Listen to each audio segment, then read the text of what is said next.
Opening brief. Thank you, Sandeep. A very good evening to all of you, ladies and gentlemen. You are all by now familiar with the brutality and the dastardly manner in which 26 innocent lives were prematurely terminated at Pahalgam on the 22nd of April.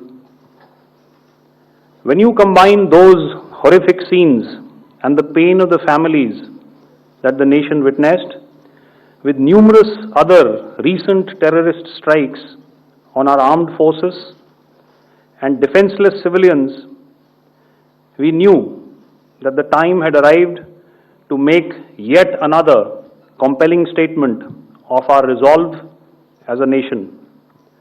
Operation Sindoor was conceptualized with a clear military aim to punish the perpetrators and planners of terror and to destroy their terror infrastructure. What I do not state here, of course, is the often stated determination of India and its intolerance to terror. It set into motion a very diligent and microscopic scarring of the terror landscape across the borders and the identification of terror camps and training sites. The locations that emerged were numerous, but as we deliberated more, we realized that some of these terror hubs were now bereft of any presence and had preemptively been vacated, fearing retribution from us. There was also a term of reference and our own binding, self-imposed restriction to target only terrorists and thus prevent collateral damage. There were 9 camps that you are now all familiar with, which were confirmed by our various intelligence agencies to be inhabited. Some of these were in POJK, while there were others that were located in the Punjab province in Pakistan. Nefarious places such as Muridke, the hub center of the Lashkar-e-Taiba, has over the years bred infamous characters such as Ajmal Kasab and the likes of David Headley. What followed was a careful scrutiny of each of these sinister locations, their layout, configuration, even the type of construction in each structure, and the terrain obtained around these. This was with an obvious intent to deduce and identify the exact vector that was required for their neutralization, as also the eyes in the sky that we would send up to ensure that we brought back evidence that we had indeed targeted what we set out to.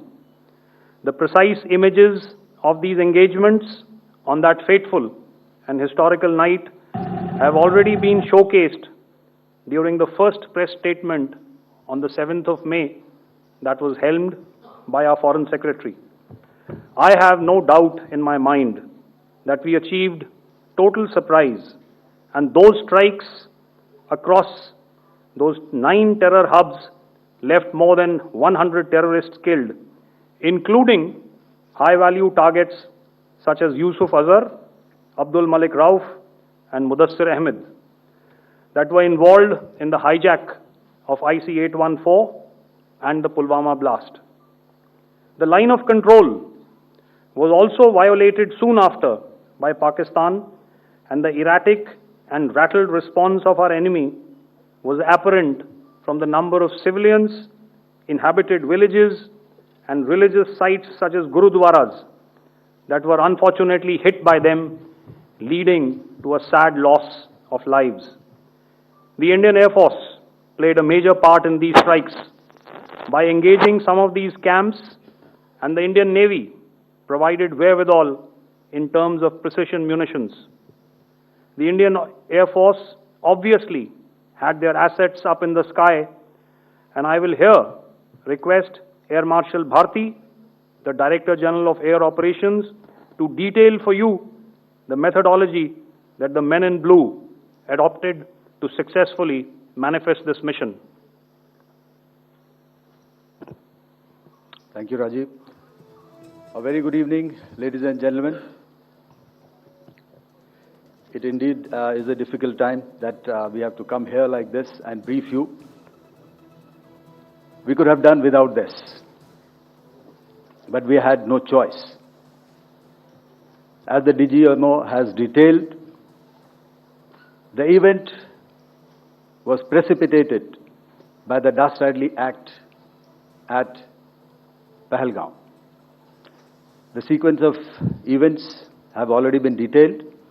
We carefully selected the targets, and out of the 9 selected targets, the target systems that were given to the Indian Air Force were the notorious training camps at Bhavalpur and Muridke, these being further from the international boundary.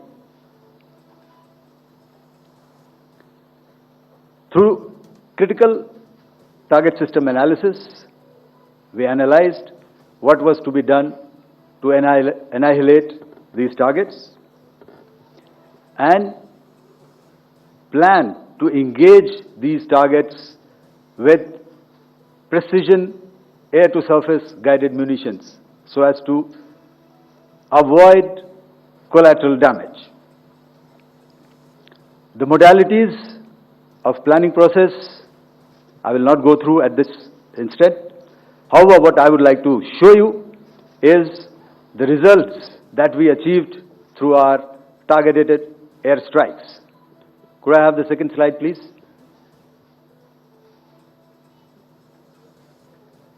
Yeah, change, please.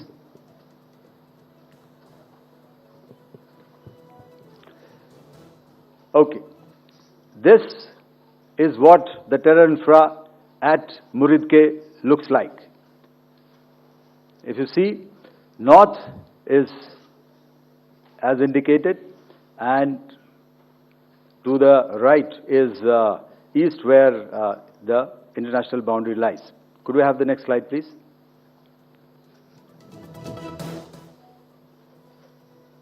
Orientating. Just go back to one slide. Okay. Please have a look at this red building, the series of buildings out here, and this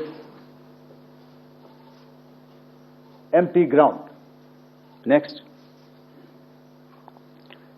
If you relate, the empty ground is here, and you see this is the first weapon that is impacting. This is the impact point number 1 on Muridke training camp with our precision guided weapons on early morning 7th. Next, please. Keep your eyes glued for the second weapon coming in and the second impact on the selected target point. Next slide, please.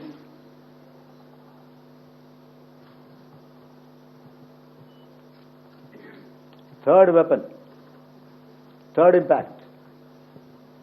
Continue. And fourth weapon, fourth impact. So through these targeted and precision targeting, we addressed the target at Muridke, which was the terrain infrastructure. Can you hear me? All right. Okay, I'll come closer to the mic. Now we go to the next target, which is the Bhavalpur training camp. Next slide, please. Okay, just wait. So the effect, if you see, the impact point, if I can point out, this is the impact point. The ammunition has gone through the roof and it has created a blast inside, the photographs of which you would have, all of you would have seen. And the red building, after that there was this double-story building. It has been completely decimated by our precision targeting. Next, please. the target system which was in the north, a series of buildings. I will show you how it looked. Next. Completely destroyed by our precision targeting. Next.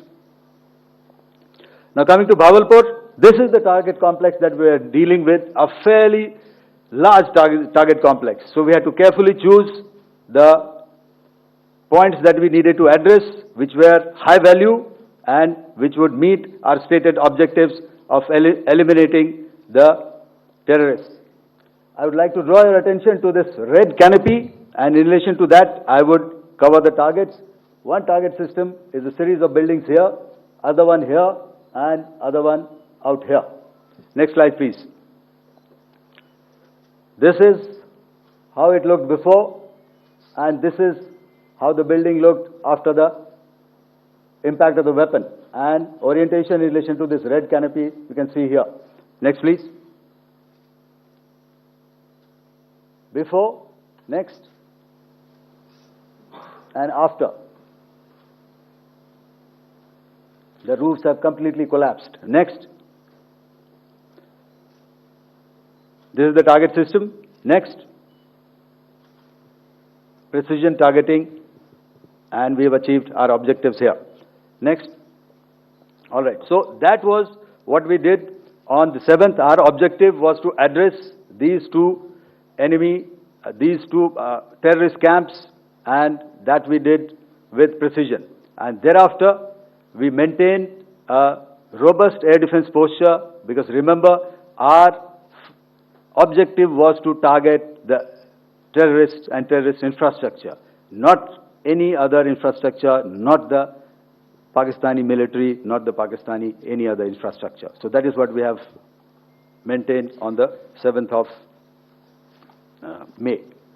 However, what we saw in the evening of 7th of May, we were saturated with a raid of Pakistani unmanned aerial vehicles and small drones. And these came in waves in our civilian areas, over our military installations, and all of them were successfully intercepted. Few of them did manage to land. However, there was not much damage that they did. And we have our robust counter-US hard kill and soft kill systems which did the job. However, the difference here was that we had targeted the terrorists. The adversary now has targeted our civilians and the military infrastructure. So it had to be responded to. So in a quick and calibrated response, that very night, we struck their radar installations at Lahore and close to Gujranwala, the LYT installation, to indicate to him that we are ready, yet we do not want to escalate. Our fight was with the terrorists and not with the Pakistani military establishment. Thank you. Thank you, Air Marshal Bharti. So, ladies and gentlemen, he's outlined operations not only on the night of 6th and 7th of May, when Operation Sindoor commenced, but also on the subsequent night. Being well aware and familiar with the congenital and impulsive nature of our adversary, and even though we did attempt to reach out and communicate our compulsions to strike at the heart of terror to my counterpart in the immediate wake of Operation Sindoor, the request was brusquely turned down, with an intimation that a severe response was inevitable and in the offing. We were, of course, prepared. Operations on the 7th and the 8th, Air Marshal Bharti spoken about. On the night of 8th and 9th of May, they flew drones and aircrafts into our airspace all across the borders and made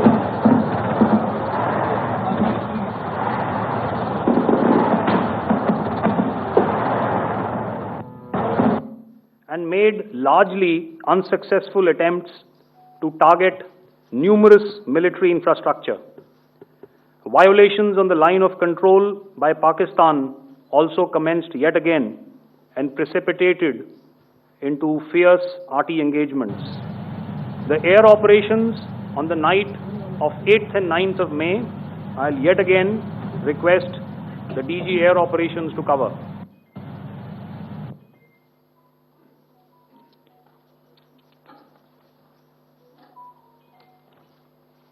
So I just covered what happened on the night of 7th and 8th. What we found that on the night of 8th and 9th, starting as early as 22:30 hours, our cities had a mass raid of drones, unmanned aerial vehicles, UCAVs, starting right from Srinagar, going down right up to Nalia. It was a mass raid in waves, and it was relentless. However, we were prepared, and our air defense preparedness ensured that there is no damage on ground or to any of the intended targets that the enemy might have planned for. The difference between 7th night and 8th night was that on 7th night, he sent in his Jihad class of UAVs. However, these UAVs can go some distance, they are armed. However, on the 8th, less numbers of armed UCAVs were there or UAVs were there, and more numbers of quadcopters, maybe for surveillance or just for harassment of civilians. This continued till midnight. Our air defense preparedness ensured that there was no damage on the ground, either to the military installations or to the civilians. However, the enemy had yet again shown that he wanted to up the ante and he wanted a fight, and we were up to the task. In a measured and calibrated response, we once again targeted his military installations, which included his SAM sites at Malirkant. This also included his surveillance radar sites at Lahore and close to Gujranwala. These were suitably addressed, and thereafter his drone attacks continued even till morning, which we countered, and during the daytime there was some respite.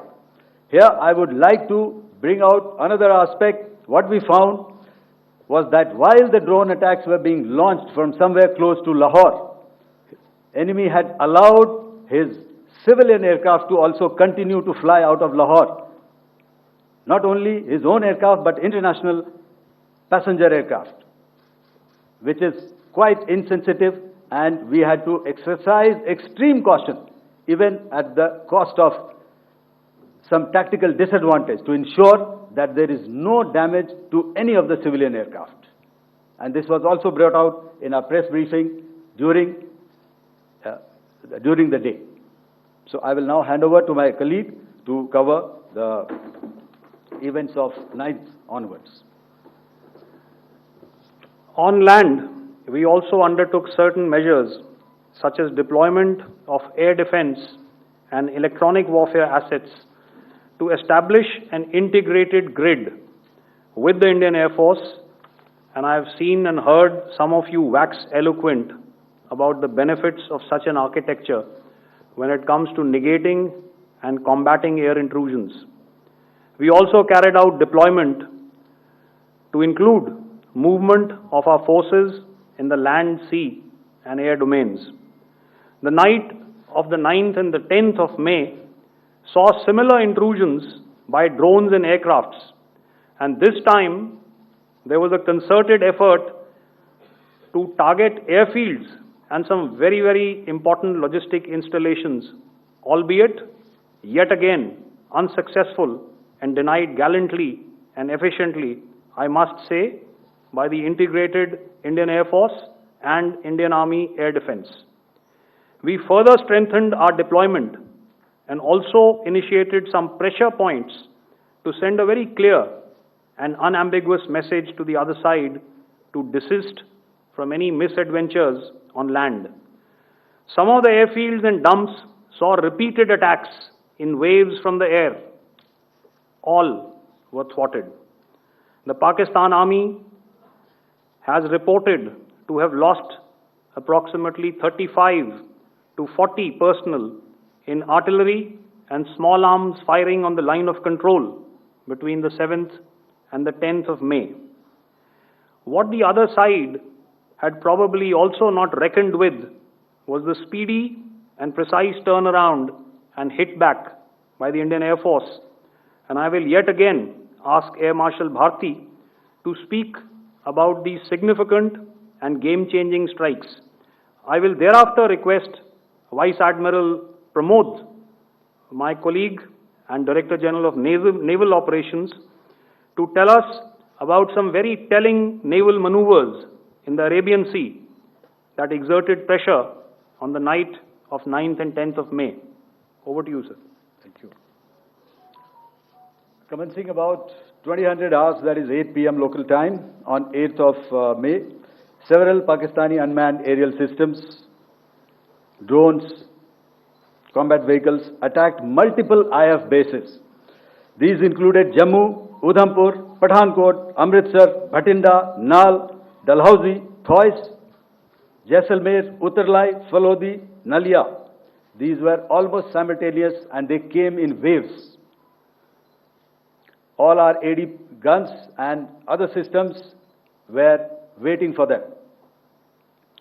All these waves were neutralized by our trained crew using the air defense systems that they have, and also some of them were utilized using our legacy systems like Pechoras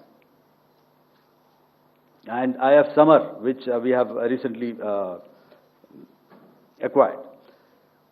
And some were neutralized by the Garud snipers.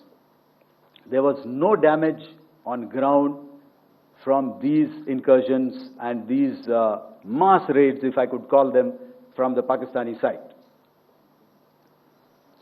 However, following these relentless attacks on our air bases, on our forward positions, and on our civilian targets, this was time to convey some message to our adversaries.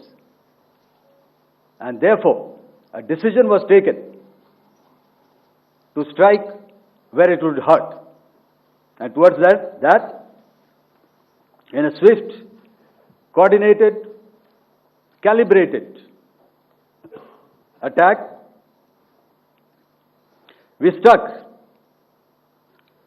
his air bases, command centers, military infrastructure, air defense systems across the entire Western Front. The bases we struck include Chaklala, Rafiki, and mind you, Chaklala is Islamabad. Rahim Yar Khan, Sakar, sending a clear message that aggression will not be tolerated. This was followed by strikes at Sargoda, Bholari, Jacobabad. We also struck the C2 centers at Murid, the UAE complex at Murid, Rafiki, radar at Chunia, which I will show you, Rahim Yar Khan airfield, and the unmanned combat aerial vehicle hangar at Sakar. I would like to reiterate here that we have the capability to target every system at these bases and more. However, it was only a measured response to instill good wisdom to our adversary to refrain from further escalation. IF response was directed only at military installations, avoiding civilian and collateral damage. I would now like to show you some of the effects that have been achieved as a result of our air operation.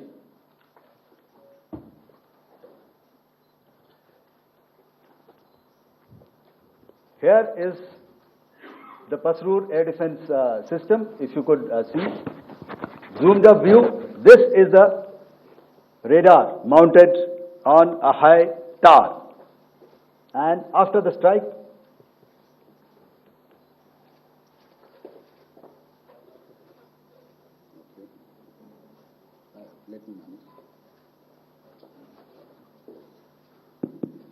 thank you.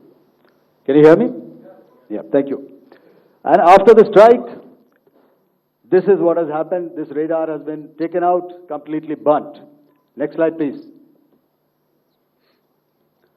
The Chunia air defense radar, which was taken out on 7th and 8th. This is the radar site. A blown up photograph, once again, on a tower. Not very clear, but what you see very clearly is the after effect after we have struck. The radar head has been completely decapitated. Next slide, please. Arifwala air defense radar. In this complex, you see how it looked before, blown up image, and after really blown up. Next. Now coming to Sargodha airfield.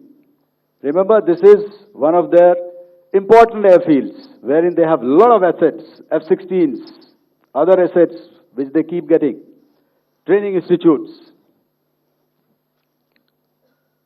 And we have stuck this airfield. It is not, if you zoom in here, then one impact point here on the runway and second impact point of our weapon, precision weapon on the runway. And if you see, this blown up, repairing going on. Same here. Raimiar Khan. This is the area we have struck. A deep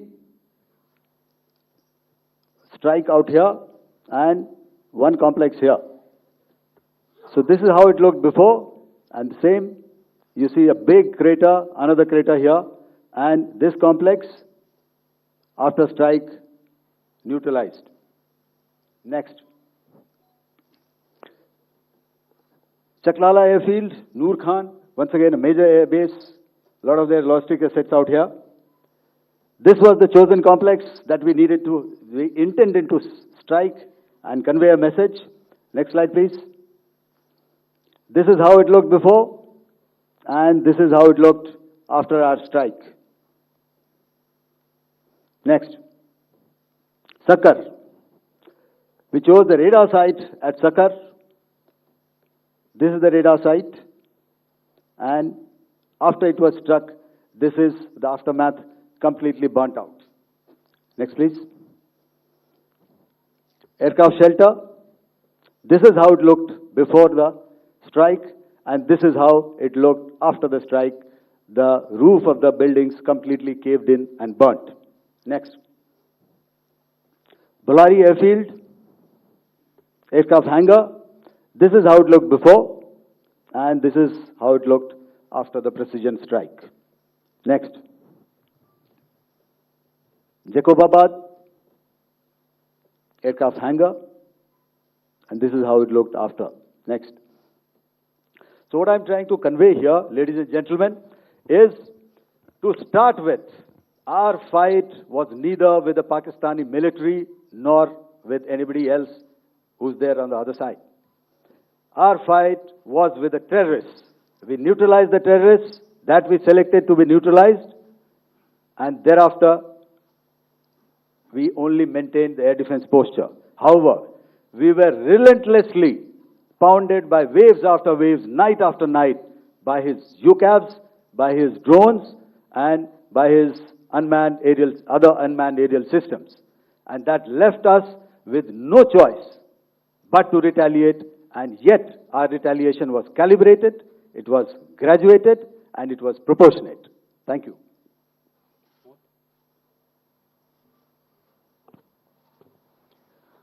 Good evening, ladies and gentlemen. In the aftermath of the cowardly attacks on innocent tourists at Pahalgam in Jammu and Kashmir by Pakistani-sponsored terrorists on 22nd April the Indian Navy's Carrier Battle Group, surface forces, submarines, and aviation assets were immediately deployed at sea with full combat readiness in concert with the Joint Operation Plan of the Indian Defence Forces. You may be aware that we tested and refined tactics and procedures at sea during multiple weapon firings in the Arabian Sea within 96 hours of the terrorist attack. The aim was to revalidate our crew, armament, equipment, and platform readiness to deliver various ordnance on selected targets precisely. Thereafter, our forces remained forward deployed in the Northern Arabian Sea in a dissuasive and deterrent posture with full readiness and capacity to strike select targets at sea and on land, including Karachi at time of our choosing. The forward deployment of the Indian Navy compelled Pakistani naval and air units to be in a defensive posture, mostly inside harbors or very close to the coast, which we monitored continuously. The Indian Navy maintained seamless maritime domain awareness throughout the duration and was entirely aware of the location and movement of Pakistani units. In effect, we had and continue to have good battle space transparency using our maritime domain awareness grid. As you are aware, our response has been measured, proportionate, non-escalatory, and responsible from day one. Accordingly, the calibrated approach considered all options, including the ability of the Indian Navy for offensive action from and at sea. As part of this escalation control mechanism, the application of force by the Navy was planned in a synchronized manner in coordination with the Army and Air Force, the highlight being teams from the three services working closely in an integrated manner. Along with the kinetic actions by the Indian Army and Indian Air Force, the overwhelming operational edge of Indian Navy at sea contributed towards Pakistan's urgent request for a ceasefire yesterday.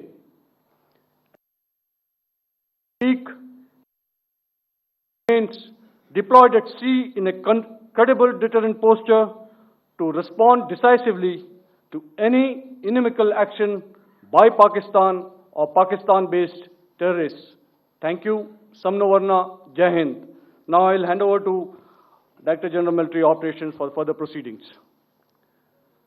Ladies and gentlemen, on the 10th of May, in the morning, even as we were getting into a huddle to wargame the events of the previous night, a routine exercise, I received a message on hotline from my counterpart in Pakistan seeking my willingness to communicate.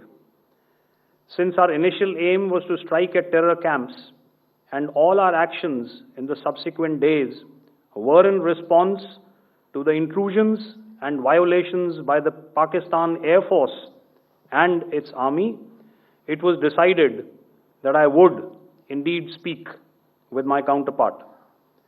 You are already aware, I've seen it being covered on national television, that my communication with the Pak DGMO was conducted at 15:35 hours yesterday and resulted in cessation of cross-border firing and air intrusions by either side with effect from 1700 hours, 10th of May, after he proposed that we cease hostilities.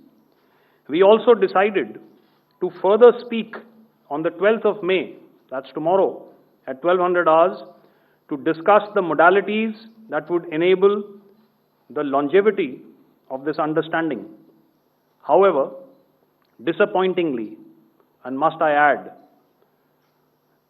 expectedly, it took only a couple of hours for the Pakistan Army to violate these arrangements by cross-border and across the line of control firing, followed by drone intrusions across the expanse of the Western Front through last night and in the early hours of the morning today.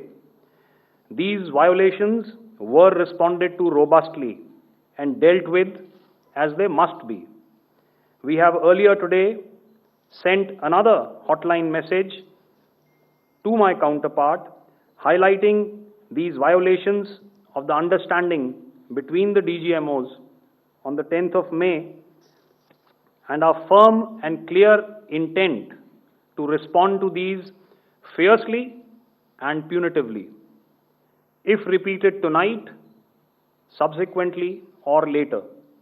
In this regard, I must inform all of you that the Chief of Army Staff has earlier today conducted a security review and has granted full authority to our Army commanders for counter-actions in the kinetic domain in case of any violation by Pakistan. In the end, I pay my solemn homage to my 5 fallen colleagues and brothers from the armed forces and civilians who have tragically lost their lives in Operation Sindoor. Our hearts go out to the bereaved families, and we express our solidarity to them in this lifetime and beyond, at this grave juncture in their lives. Their sacrifices shall always be remembered and spoken of in glowing terms by a grateful nation. We have thus far, ladies and gentlemen, exercised, and my colleague Pramod highlighted this, immense restraint, and our actions have been focused, measured, and non-escalatory. However, any threat to the sovereignty, territorial integrity, and safety of our citizens will be met with decisive force. Jai Hind. Okay, ladies and gentlemen, we are now open for questions. All right, now, since I would not know all of you, I would expect you to please raise the placard or your hand, and once I indicate, I expect you to please give out your name and the media group that you belong to. Keep your questions short so that we can take as many questions as possible.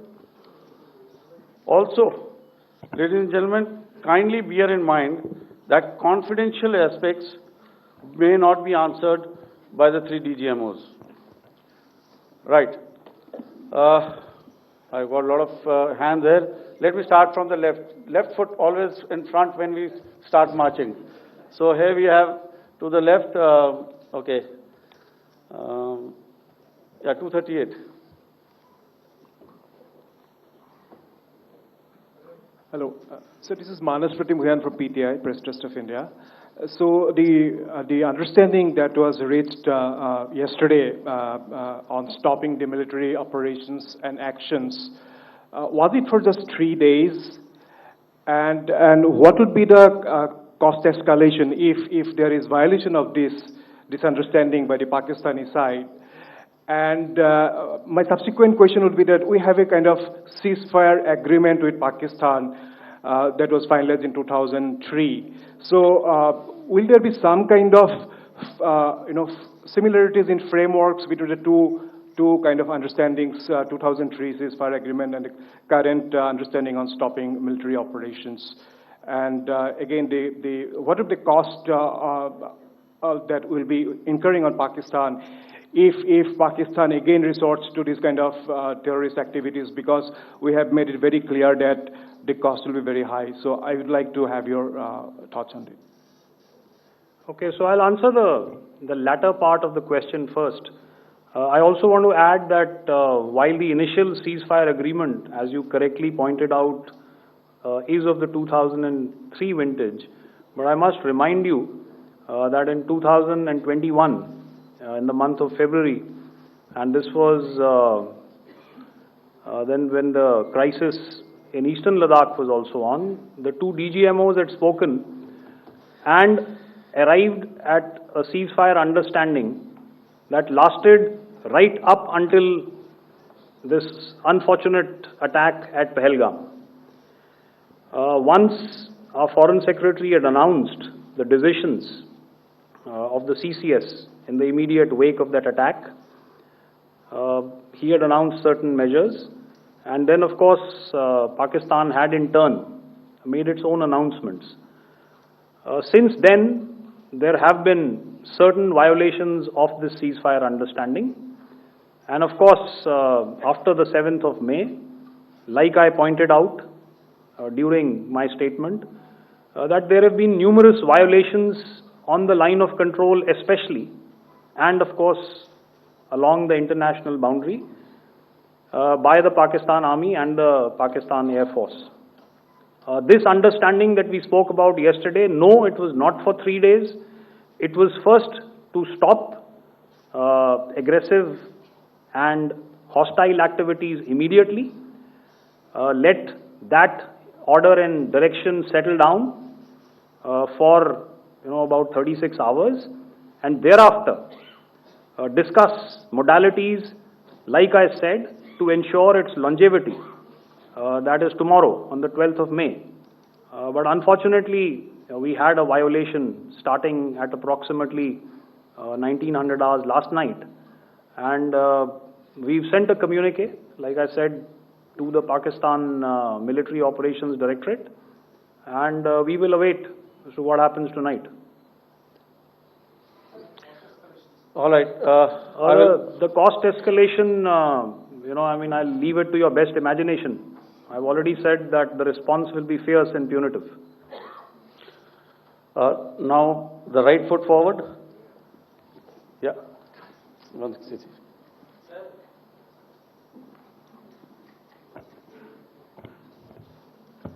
Sir, I am Ajit Dubey from ANI, sir.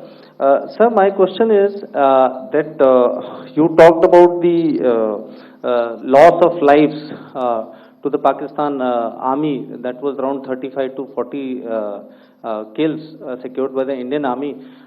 Sir, can you tell us what would be the total loss of life to the Pakistan Army in both Army and Air Force attacks, sir? And how good was the performance of the BrahMos, Scalp and the S-400 during the operations? And sir, since we have just one No line, multiple sir. questions, please. Sir, All right. and since sir, we have achieved such a spectacular, we have made good achievements in this entire operation. Can we say that we have emerged victorious, or we have a big upper hand over the Pakistanis in this entire conflict? Thank you very much, sir. So I'll answer the question about the loss of lives on the other side. Of course, there are various means to ascertain that number. There is information from various agencies that come in. There are, of course, on the line of control, other ways to find out as to what has been the effect of what you are doing there in ceasefire violations. So therefore, I mentioned 35 to 40 on the line of control, and please remember that once Operation Sindoor was launched, the responses of the Pakistan Army were also on Indian Army or the Indian Armed Forces infrastructure. Let me put it that way. So that's why I did not cover casualties of the Pakistan Army, at least in the initial phases of battle, because those were not our targets. Our targets were terror-oriented, and of course later, once they launched air intrusions and air operations on our infrastructure, we've used heavier weapons, and of course there would have been casualties, but those are still being assessed. The effects of the weapons that you mentioned, I will request Air Marshal Bharti to apprise all of you about those. Good evening, Mr. Sujit. How are you? Ajit. Okay, we're meeting after some time. I never mentioned about any of the weapons that we used. Check. Okay. What I was saying, that I never mentioned of any of the weapons, the caliber that we used. All right, so we'll leave it at that. Those are matters of operational details which I would not like to go into. But suffice to say that whatever methods and whatever means we have chosen, it had the desired effects on the enemy targets. How many casualties? How many injuries? Well, to start with, our aim was not to inflict casualties, but in case there have been, it is for them to count. Our job is to hit the target, not to count the body bags.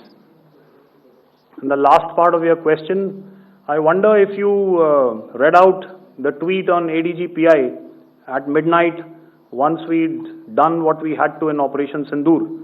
And that's credit to my friend here on the left. Justice has been served, Ajit. That is all that I will say. Ajit, I'll request you to, refrain putting words into his mouth. All right. Yeah, I'll come back to the left. 147. Sorry, 47. No, 47. Did I see it here or? Yeah. Good evening, gentlemen. Sorry, 147, I saw it there. Sorry. Yeah. Since I've already said, 147, start please. Hi sir, good evening. This is Shivam Patel from Reuters News Agency. Thank you for giving me the opportunity. My question, sir, is how many military targets did Indian Armed Forces strike in Pakistan in response to the attacks from Pakistan? How were these targets selected? And how many troop casualties have been there in total on both sides, if you can give details? Thank you. I'm sorry, where are you? I haven't spotted his... Here's to the right. Okay. Can you just repeat that for me, please? Sure, sir. So my name is Shivam Patel. I'm from Reuters News Agency. My question is, how many military targets in total did the Indian Armed Forces strike in Pakistan in response to the attack from Pakistan? How were these targets selected? And how many troop casualties have been there on both sides, if you can? So you're speaking of the targets that I mentioned in the wake of the attack at Pahalgam, right? Military targets, after full response. Yeah, I think it's amply clear to everybody here that the Pakistan army has not crossed the international boundary, neither in the plain sector nor on the line of control. So the intrusions have been in the air. There have been certain attempts on the line of control when ceasefire violations have been on to try and infiltrate and carry out and perpetrate activities that we are all very well familiar with. Whether these are by terrorists or by the Pakistan army or its special forces and commandos is difficult to say, but each of these have been effectively thwarted. So therefore, as far as engagements of military targets on the other side is concerned, I thought Air Marshal Bharti covered those very well and in detail, and he also mentioned as to how they went about targeting those. I think those images were very clear and very, very graphic in telling us as to what we needed to hit. And you'll remember right at the outset I said that we even went into what was the construction in each of these locations and therefore decided on the vector that had to be utilized. Please. Okay, if I could add to what the DGMO has said, I have already detailed the targets. Now, whether it is X numbers or Y numbers that is immaterial. And what damage have we inflicted, you have seen.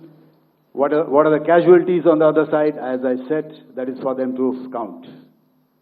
As far as we are concerned, from the air defense side, if they had a choice, they would have definitely come in. They are fighters, there are more numbers of UCAVs. It is not that they did not intend to come in. It is only that our robust AD posture prevented them from coming in. So that must be known, and that must be realized by all the audience here. Yeah, I'll come to the left now, 24.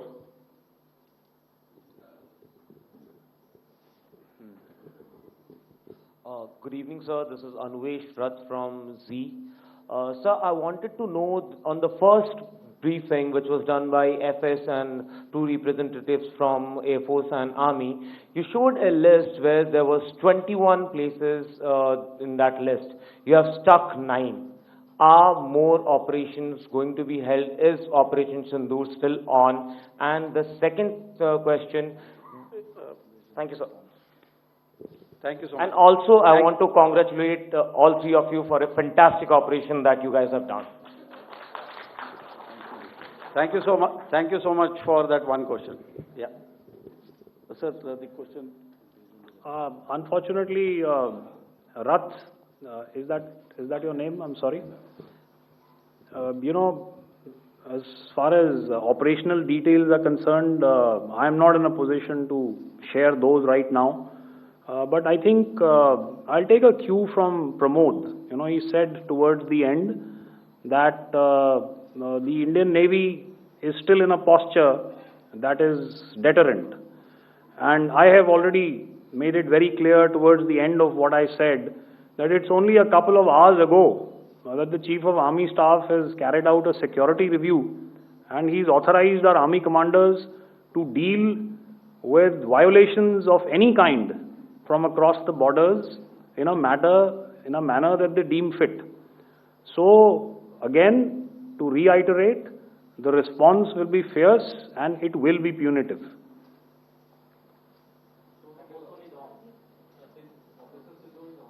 Yes. 163. I'll go back this side now. Yeah, 255. She said middle wale kya karenge, so 255. Oh, sorry.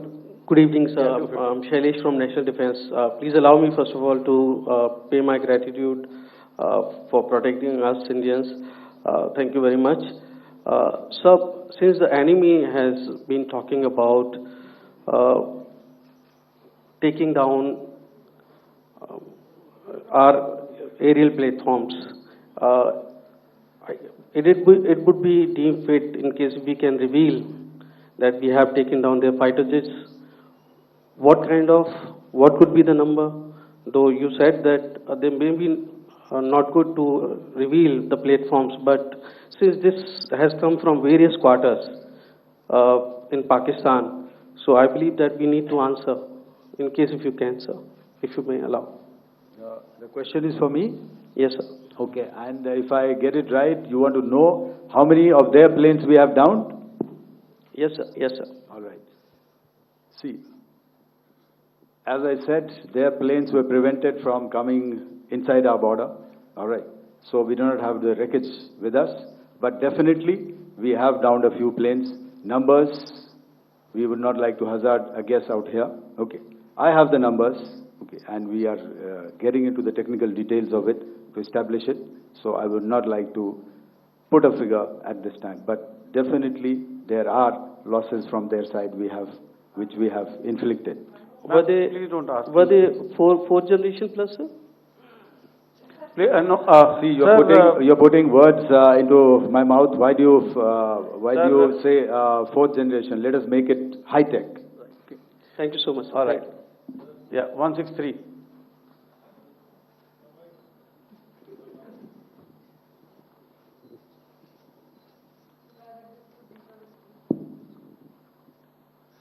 Sir मैं मंजीत नेगी हूँ आज तक से। मेरा सवाल ये है कि इस पूरे ऑपरेशन में जो आतंकी ठिकानों को निशाना बनाया गया, क्या नंबर्स कुछ बता सकते हैं कितने आतंकी मारे गए? कुछ नाम सरकार मतलब कुछ नाम मीडिया में आए भी हैं जो बड़े उसके मास्टरमाइंड थे। और एक सवाल जो आज एयरफोर्स ने भी ट्वीट किया कि ऑपरेशन सिंदूर अभी जारी है और सरकार की तरफ से भी कहा गया। और पिछली बार जब विदेश मंत्रालय की प्रेस कॉन्फ्रेंस पहली हुई थी उसमें वो लिस्ट दिखाई गई थी कि 21 टेरर कैंप आइडेंटिफाई किए गए हैं। तो क्या जो बाकी बचे हुए टेरर कैंप हैं उन पर भी कार्रवाई होगी? और एक नंबर अगर आप बता पाएं कितने टेररिस्ट मारे गए? Sir before you answer sir before you Manjit ji 3 questions. The third one has just been asked here before. So 21 this thing. So I'll request the first to be answered so that we have more number of people who can ask.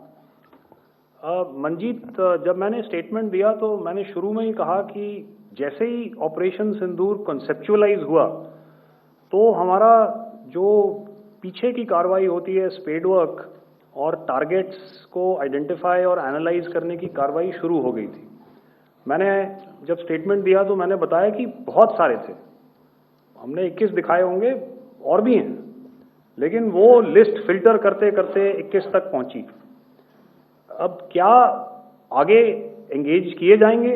अगर ज़रूरत पड़ेगी तो ज़रूर engage किए जाएंगे, लेकिन मैंने बताया कि इस समय जो इंट एजेंसीज ने हमें बताया कि फलाने कैंप में प्रेजेंस है, हमने उनको एंगेज किया। कुछ नाम मैंने लिए, कुछ नाम अभी पुख्ता किए जा रहे हैं।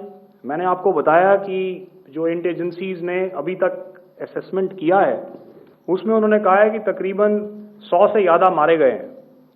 और एक आज आपने तस्वीर भी देखी कि काफ़ी प्रोमिनेंट जो फ्यूनरल था, काफ़ी प्रोमिनेंट एक जो हस्ती हैं वो ऑर्गेनाइज कर रहे थे, और उस फ्यूनरल में और कौन कौन लोग अटेंड कर रहे थे वो तो आपने देखा ही। तो आप लोग सब समझदार हैं और मुझे ये कहने की ज़रूरत नहीं है कि इन लोगों को कहाँ से सपोर्ट मिल रहा है। अगर नहीं मिल रहा होता तो ऑपरेशन सिंदूर नहीं होता, तो उसी की वजह से है ये ऑपरेशन। तो मेरे ख्याल से मैंने आपके सारे सवालों का जवाब दे दिया। Ma'am, sir, next is from 17। Sir, मेरा नाम अंजू निर्वाण है, TV9 भारतवर्ष से। सर, मेरा सवाल ये है कि ऑपरेशन सिंदूर में हमारी जो इंडियन नेवी है उसके बारे में सर थोड़ा सा बताएं कि किस तरह की उसकी भूमिका रही, क्योंकि हमने इस दौरान सर देखा कि बहुत सारी स्पेकुलेशन भी रही और ये बोला गया कि कराची तक हमारी नेवी ने ऑपरेशन किया है। तो सर इस पे थोड़ी सी क्लैरिटी चाहिए। और सर हमने कौन कौन से फाइटर एयरक्राफ्ट डाउन किए हैं, अगर उसका भी थोड़ा सा क्लैरिटी मिल जाए तो अच्छा रहेगा। तो मैं आपका पहले सवाल का जवाब दूंगा। I will make few sentences and leave it for your imagination. First of all, as I mentioned, we have quantitative and qualitative edge to deliver a massive blow to our adversary, and we completely dominate in the maritime front. Indian Navy's action is part of the escalation ladder mechanism which we have worked out amongst 3 services. This time, if Pakistan dare take any action, and Pakistan knows it, what we are going to do. That's all. Okay. आपके सवाल का जवाब मैं पहले दे चुका हूं। आपके सवाल का जवाब मैं पहले दे चुका हूं, इसलिए मैं बस उस तक ही सीमित रखूंगा और इतना कहना चाहूंगा कि आने वाले दिनों में आपको खुद ही पता चल जाएगा, और ऐसी बातें छुपी नहीं रहती हैं, तो पता चल जाएगा। So at this time we'll just let it be. Okay, ladies and gentlemen, we have 1 or 2 more questions, sir. So please, they are going to be outside. You can speak to them there also. 104.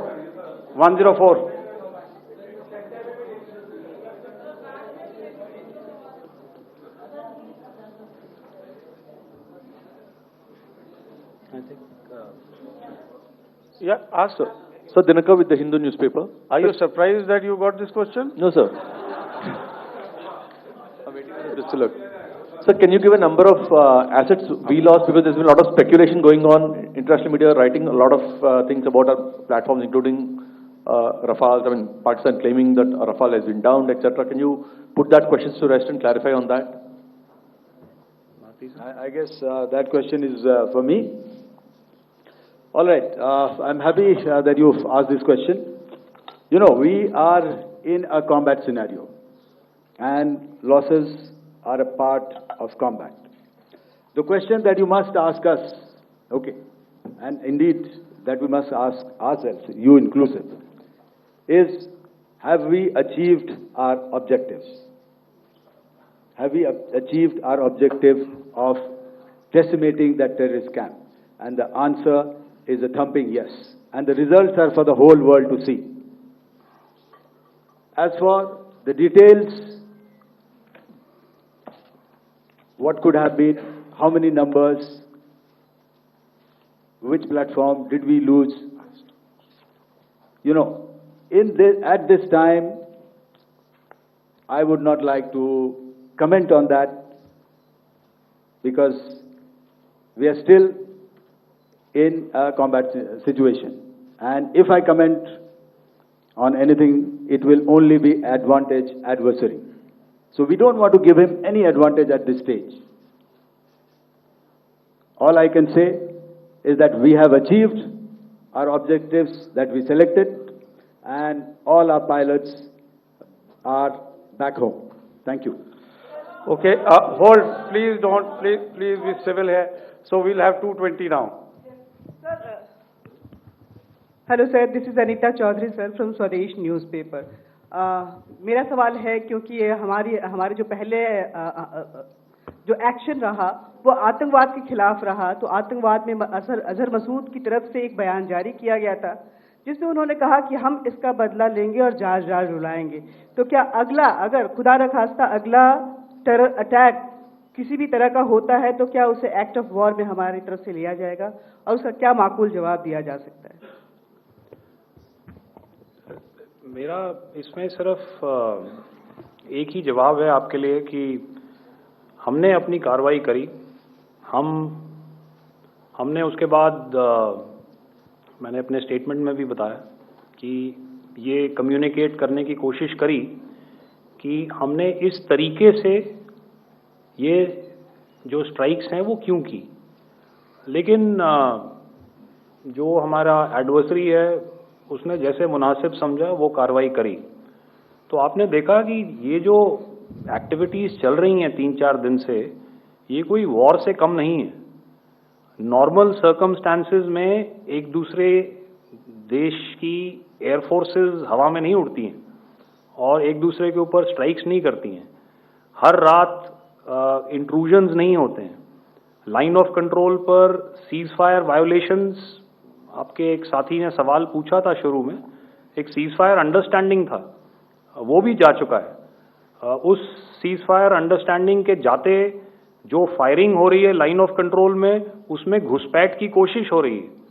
आमतौर पर ये घुसपैठ line of control में terrorist करते हैं, लेकिन हमें information है कि हो सकता है ये पाकिस्तान आर्मी की टोलियां भी हों जो हमारे पोस्ट के ऊपर खामी पहुंचाने की कोशिश कर रही हैं।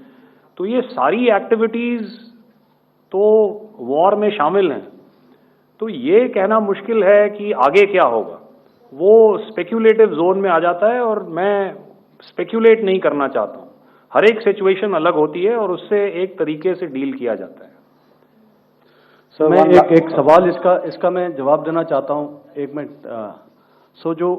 जो मिलिट्री होता है, our main job is to prevent war and maintain peace and stability. So it is not that our response is a graded response. That means अगर किसी ने किया तो उसको graded उसमें किया, जैसे terrorist action हुआ तो what we did is a terrorist action and we destroyed all the terrorist camps. उसके बाद आपने देखा कि उनने थोड़ा सा कोशिश किया तो हमारे एयरफोर्स एंड आर्मी ने क्या किया, तो मिलिट्री टारगेट्स हैं उनके ऊपर थोड़ा। So our aim is to maintain peace and tell our adversary that you do this and the response will be bloody.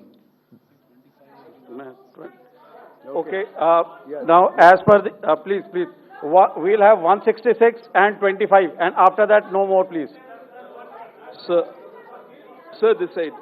Ladies and gentlemen, please maintain, I request you to please be quiet. Jal Ghai? No. This side, sir.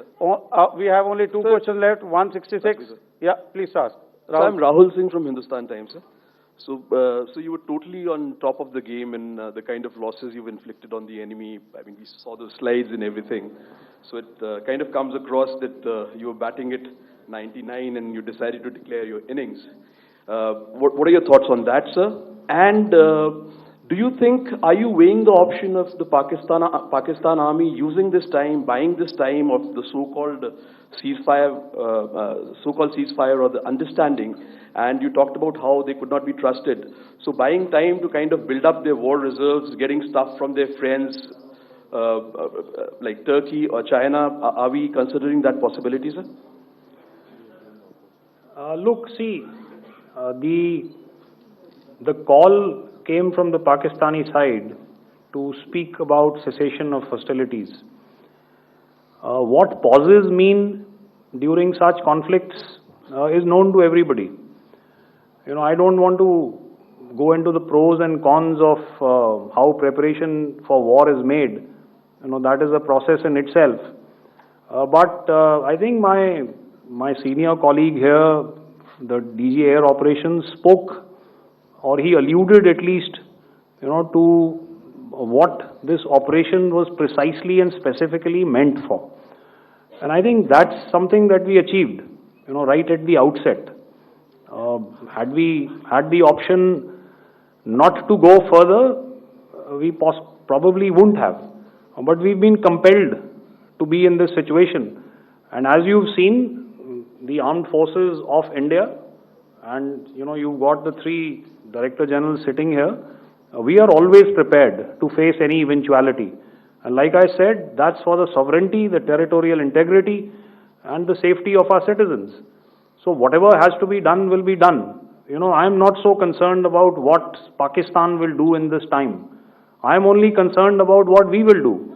We have a roadmap and a plan, and we will follow it diligently, and we will follow it to the T. That's the contention that I want to make here today. Ma'am, please. Okay, the last question, and ma'am, 25. She's been asking since the first one. Sir, I'm Nandita. Sir. She's not asking a question. Sir, I'm Nandita Dagar, DAGAR from DD News and DD India. Sir, I wanted to ask you that my question is to General Ghai. Sir, you spoke to your counterpart yesterday and the Pakistani counterpart. Sir, what is the Indian Army's assessment that despite that agreement, that talk that you had, despite that agreement coming into effect at 1700 hours yesterday, why did they violate it? And number two, yesterday at the Joint Defense Ministry and Foreign Ministry briefing, Wing Commander Vyomika Singh and Colonel Sophia Qureshi had told us that we have cited the Pakistani troops amassing at the borders and at the LOC. Sir, has that situation changed? Have they withdrawn? And sir, if in case, despite, now there is a lull of course, but if tonight again, if the enemy again carries out shelling and aerial intrusions through drones, what is going to be our response, sir? Thank you. So, without outlining the specifics of that response, I've already made it clear that there will be a response and it will be fierce and it will be punitive. Why the Pakistan Army chose the option of violating the understanding that was arrived at earlier yesterday, I think that's a question that we best answered by the Pakistan DGMO. I wouldn't be able to, give you that. But, in situations such as these, and if you go back into any conflict, sometimes these understandings take time, to fructify and manifest on ground. But without, getting into the reasons, it is our mandate to be prepared at all times, and that we were. It's not as if because there was an understanding we weren't prepared. I must tell you that the armed forces were on a very, very high alert, and they continue to be in that state even as we speak. Oh, all right. Ladies and gentlemen, please, ma'am, please. Okay, thank you so much for coming today. Those who have missed asking a question, those who have missed, see, I knew I'll grab this attention from you like this. Those who have missed the opportunity to ask a question can give me a written one. I will definitely get back to you with that. And also, they are they are invited for a cup of tea in my office day after tomorrow. Thank you, ladies and gentlemen, for coming. Thank you. Thank you very much. Jai Hind. Jai Hind.